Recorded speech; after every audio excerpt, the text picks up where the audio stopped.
নমস্কাৰ, মই ৰঞ্জন চৌধুৰী। আপোনালোকে চাই আছে 8 PM প্ৰাইম টাইম। অৰ্থাৎ আমি ডেইলি এটা এপিছ'ড কৰি আছোঁ, গতিকে 8টা বজালৈকে মোটামুটি ডেইলি এপিছ'ড আপোনালোকে পাই যাব। ছাবস্ক্ৰাইব কৰক আৰু প্ৰতিদিন 8টা বজাত চেষ্টা কৰিব আপোনালোকে আমাৰ ইউটিউব চেনেল চাবলৈ। জাতি মাটি ভেটি, তো জাতি মাটি ভেটিটো কেতিয়াবাই গ'ল। হাতী আছিলে, হাতীও শেহতীয়াকৈ যোৱা বছৰ গ'ল। কাৰণ অসমৰ হাতী, এতিয়া অৰুণাচলৰ নাম লগাই দিছে ইয়াত। অসমৰ হাতী আম্বানীৰ, গুজৰাটৰ আম্বানীৰ, মোদীৰ বন্ধু আম্বানীৰ চিৰিয়াখানাত গৈ স্থান পালে। তো তথাপিওতো হাতীটো থাকি গ'ল নহয়। হাতী থাকি গ'ল মানে কোন থাকিলে? এজিপি থাকি গ'লতো। এজিপিৰ চিনটো হ'লগৈ হাতী। তো অসমত আজি কপতি যিমান উচ্ছেদ হৈছে, পাৰ্টিকুলাৰলি মই ক'ব খুজিছোঁ 2016ৰ পিছৰ পৰা যিমান উচ্ছেদ হৈছে, কোনো উচ্ছেদৰ বিৰুদ্ধত কিন্তু এজিপিয়ে মাত মতা নাই। এতিয়া যোনটো পাৰ্টীয়ে জাতি মাটি ভেটিৰ কথা কৈ আছিলে নহয়, সেই পাৰ্টীৰ যে ভেটি আছে মুখ্য কাৰ্যালয়, অৰ্থাৎ আমবাৰীত অলৰেডি নটিচ আহিছে, মানে তাত ফ্লাইঅভাৰ হোৱাৰ কাৰণে তাৰ পৰা উঠিব লাগিব। অৱশ্যে কোনো দিগদাৰ নাই।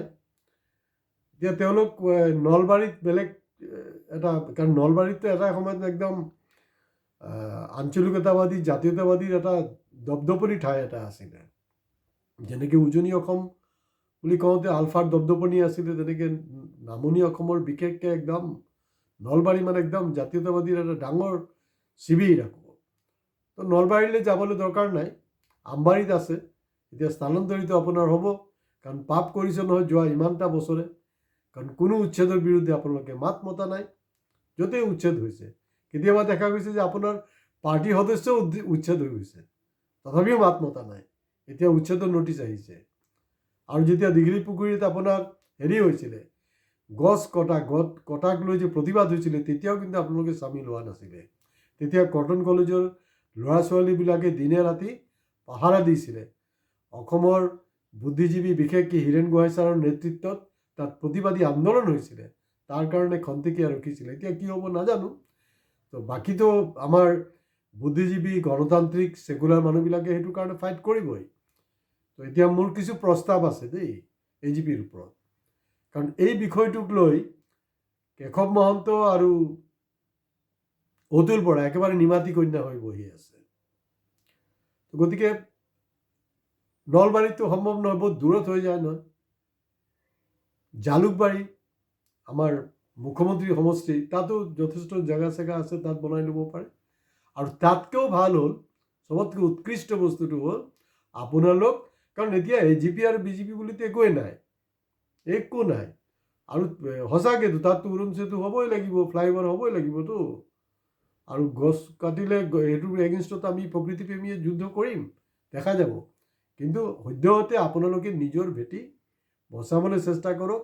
একদম নিমাতী কন্যা হৈ নাথাকিব। আৰু নিমাতী কন্যা হোৱাৰ কাৰণে কি হৈছে জানেনে?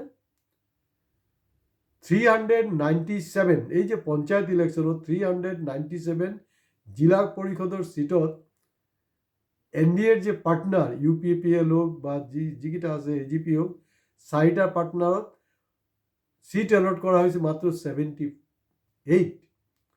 78 মানে এতিয়া ধৰি লওক তাৰ 4 ভাগ কৰিলে মেক্সিমাম ধৰি লওক আপোনালোকে অলপ ডাঙৰ পাৰ্টি বুলি 20টাৰ পৰা 25টা পাব, তাতকৈতো বেছি নাপায়। এয়া হ'লগৈ আপোনালোকৰ অৱস্থা। তাৰপিছতো জিকাৰ পিছতো যে তেওঁলোক বিজেপিলৈ নাযাব কোনো গেৰেণ্টি নাই। কাৰণ এইটো কিয় কৰিছে? এইটো কৰাৰ উদ্দেশ্যটো হ'ল, এক হ'ল আপোনালোকক নটিচ দিলে, আপোনাৰ মুখ্য কাৰ্যালয়ত উঠি যাব তাৰ পৰা আমবাৰীৰ পৰা, সেইটোক লৈ নিমাতী কন্যা হৈ আছে।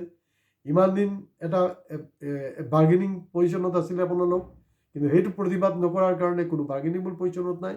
এতিয়া জিলা পৰিষদৰ কাৰণে মেক্সিমাম আপোনালোকে 20ৰ পৰা 25টা চিটহে পাব। আৰু তাতকৈ ডাঙৰ কথা হ'ল, যিমান আপোনাৰ হেৰি আছে, আপোনালোকৰ MLA আছে, MLAৰ অনুপাতে কিন্তু আপোনালোকে না জিলা পৰিষদৰ চিট দিয়া হৈছে আপোনালোকক, না পঞ্চায়তত দিয়া হৈছে, কোনো ক্ষেত্ৰতো আপোনালোকক দিয়া হোৱা নাই, নৎসাত কৰা হৈছে। তো যি নহওক আপোনালোকেতো এইবিলাক বৰদাস্ত কৰিবই। আৰু তো মোৰ ফালৰ পৰা এটা প্ৰস্তাৱ, আপুনি নলবাৰী যাব নোৱাৰে, তো মমাৰ লগত কথা পাতিলে, মুখ্যমন্ত্ৰীৰ লগত কথা পাতিলে জালুকবাৰীত তেওঁ জমিন এটা বন্দোবস্ত কৰি দিব পাৰিব। আৰু তাততো ট্ৰাফিক জাম হয় নহয় আমবাৰীৰ কাৰণে, কাৰণ আমবাৰীততো এতিয়া কোনো কাম নাইকিয়া। এই আমবাৰীৰ কথা কোৱা নাছিলেই জানো? কোনোবাই কৈছিলে নহয়, মনত পেলাওকচোন। যিহেতু লাহে ধীৰেতো হেৰি হ'ব, মানে মেৰেজ হল হ'ব। তো এতিয়া চবতকৈ বেষ্ট হ'ল এই যে বাজপেয়ী ভৱন আছে নেকি, য'ত কাৰ পাৰ্কিঙৰ ফেচিলিটি আছে, চব ফেচিলিটি, AC TC চব বস্তু আছে। আপোনালোকেতো অলৰেডি মাৰ্জাৰ হ'লেই, তাতে এটা কাম কৰক, তাতে এটা ব্ৰাঞ্চ কৰি লওক আপোনালোকে, সেইটো বেষ্ট। মানে এটা এৰিয়া আপোনালোকক দি দিব, কাৰণ এলায়েন্স হিচাপে যিহেতু মাত্ৰ 20টা 25টাহে হেৰি জিলা পৰিষদত পায়, য'ত 400টাৰ মাজত এইটো অৱস্থা। এছেম্বলিত কি হ'ব মই এইটো আগতীয়াকৈ জনাই দিছোঁ। সেয়া হ'লগৈ, কাৰণ মানে এলায়েন্স পলিটিক্সটো কি? এলায়েন্স পলিটিক্সত হ'লগৈ আপুনি যে এছেম্বলিত কণ্টেষ্ট কৰিব, তো গতিকে আপোনাৰ পঞ্চায়তত কিমান দখল আছে, পঞ্চায়তত জিলা পৰিষদ কিমান, ৱাৰ্ড মেম্বাৰ কিমান, বা মিউনিচিপালিটি আপোনাৰ কমিশ্যনাৰ কেইজন আছে, সেইবিলাক হ'লগৈ কেলকুলেশ্যন। বা যোৱাবাৰ আপুনি হাৰিছে বা জিকিছে, আপোনাৰ ভোট কিমান পাইছিলে, সেইবিলাক হ'লগৈ কেলকুলেশ্যন। তো নেচাৰেলি এই 26ৰ যোনটো বিধানসভা আহি আছে, এই বিধানসভাটো কিন্তু অলৰেডি যিখিনি এক্সিষ্টিং আপোনালোকৰ MLA আছে, তেওঁলোকৰো কিন্তু টিকেট কটা যাব। কাৰণ সেইটো স্পষ্ট হৈ গৈছে আপোনাৰ এই আমবাৰীৰ মুখ্য কাৰ্যালয়ৰ উচ্ছেদন নোটিছ আৰু পঞ্চায়ত নিৰ্বাচনত যে আপোনালোকে অলৰেডি কম্প্ৰমাইজ কৰিলে। কাৰণ আপোনালোক কা আন্দোলনৰ ইয়াত মানে এক ধৰণৰ ভূমিকা কৰিছে, আৰু পাৰ্লামেণ্টত গৈ কিন্তু আপোনালোকে চৰকাৰৰ পক্ষত ভোট দিছিলে। আৰু ৱাক এমেণ্ডমেণ্ট বিল যোনটো হ'ল, ৱাক এমেণ্ডমেণ্ট বিলতো কিন্তু আপোনালোকে তাত দিলে। তো মই মুছলমান ভাই বন্ধুসকলক এটা বস্তু বুজি নাপাওঁ, যেতিয়া তেওঁলোকে ৰোজাৰ কাৰণে কিবা নমাজ কিবা কিবি যে ড্ৰামা কৰি থাকে নহয়, তেওঁলোকক পহুক এটা নিদিয়ে কিয়? এটা সময়ত মাইনৰিটিৰ মাজত আৰম্ভণিত মাইনৰিটিৰ মাজত AGPৰ এটা একচেপ্টেঞ্চ আছিলে, এতিয়া কোনো একচেপ্টেঞ্চ নাই। সেইটো কাৰণে গৈ তাত ফেশ্বন শ্ব' কৰিব লগা হৈছে। আৰু গৌৰৱ গগৈৰ নাম হেৰিয়ে আপোনাৰ কৈ থাকে, এই কি বুলি কয়, মুখ্যমন্ত্ৰীয়ে যে তেওঁ নমাজ পঢ়িবলৈ গৈছে। আৰু নমাজ পঢ়িবলৈতো আপোনাৰ নিজৰ NDAৰ পাৰ্টনাৰ এই চন্দ্ৰবাবু নাইডু হওক, নীতিশ কুমাৰ হওক, বা এই AGPৰ নেতাবিলাকো গৈ আছে। আপোনাৰ অকল গৌৰৱ গগৈক কেলে ধৰি আছে? গতিকে জাতি মাটি ভেটি গ'ল, এতিয়া আপোনাৰ নিজৰ ভেটিখন বচাবলৈ চেষ্টা কৰক। গতিকে শৰাইঘাটৰ শেষ ৰণ নহয়, কাৰণ শৰাইঘাটৰ শেষ ৰণ আমি 2014ৰ পৰা শুনি আছোঁ, চলি আছে ৰণ। এতিয়া সেই যে ভেটি যে উচ্ছেদ হ'বলৈ লৈছে, এই ভেটিখন বচাওক। আৰু তাতকৈ বেটাৰ হ'ল আপোনালোকে কওক, কাৰণ বিভিন্ন কোম্পানীবিলাক মাৰ্জাৰ হৈ আছেতো, বাচিবলৈ হ'লে, কাৰণ আপোনালোকতো পঞ্চায়ততো কোনো চেমুল নাই, এইটো তাত হেৰি কৰক। বা অকল AGP বুলি নহয়, UPPL আছে আৰু কিবা কিবি যে আছে, ৰাভা যি আছে, আৰু তেওঁলোকেও হেৰি কৰক।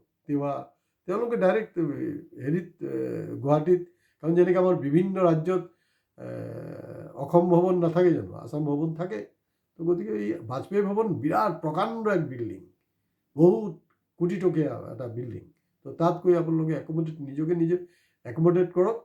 আৰু জাতি মাটি ভেটিৰ কথা আৰু নক'ব, কাৰণ ইয়াৰ আগতো আপোনালোকে উচ্ছেদৰ বিৰুদ্ধে প্ৰতিবাদ কৰা নাই, আধীনতা নকৰে। আৰু এতিয়া নিৰুপায় চৰকাৰে যিটো উন্নয়ন বিচাৰিছে, সেইটোক আপোনালোকে নতমস্তকে মানি লওক। আজি ইমানতে শেষ কৰিছোঁ, কিন্তু আপোনালোকে আমাৰ চেনেল ছাবস্ক্ৰাইব কৰিবলৈ নাপাহৰিব। কিন্তু AGPৰ যি নিজৰ ভেটি গ'ল, সেইটো লৈ কিন্তু এতিয়ালৈকে কোনো TV চেনেলে কথা বতৰা পতা নাই, সেইকাৰণেহে আমি কথা পাতিলোঁ। আজি ইমানতে শেষ কৰিছোঁ। নমস্কাৰ।